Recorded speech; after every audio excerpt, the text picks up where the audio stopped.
President Adams wrote that James Otis's condemnation of general warrants was the spark that fired the passion of the American Revolution.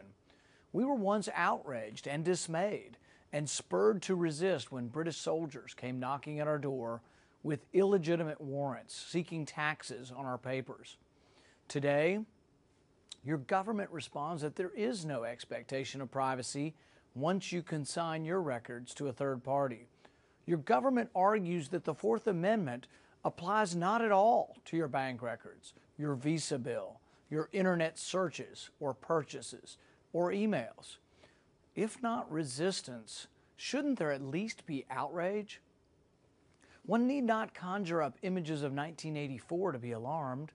Imagine for a moment what information can be gathered from your Visa bill.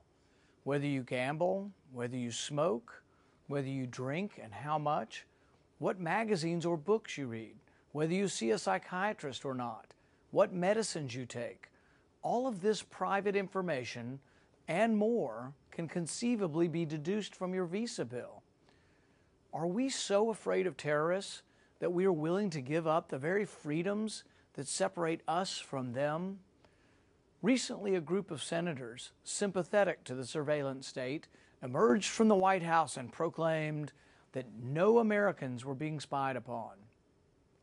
In the blink of an eye, the surveillance state was made to disappear through the legerdemain of defining it out of existence. They decreed that collecting your data, that collecting millions of your records daily, is not spying.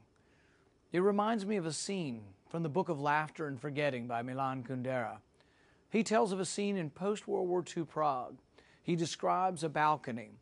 The communist Gottwald smiles to the crowd. It's snowing. His comrade, Clementus, offers him his fur hat. Gottwald dons the hat. Later, Clementus is purged and hanged. Photos of the famous occasion are airbrushed to remove the image of Clementus. As Kundera puts it, nothing remains of Clementus but the fur hat on Gottwald's head. Kundera captures the heart of the debate. The struggle of man against power is the struggle of memory against forgetting. The struggle against power is not only against forgetting, but against allowing the state to define away its usurpations. Will we allow defenders of the surveillance state to airbrush history and define away the notion of spying? Will we sit idly by as our expectation of freedom is defined downward?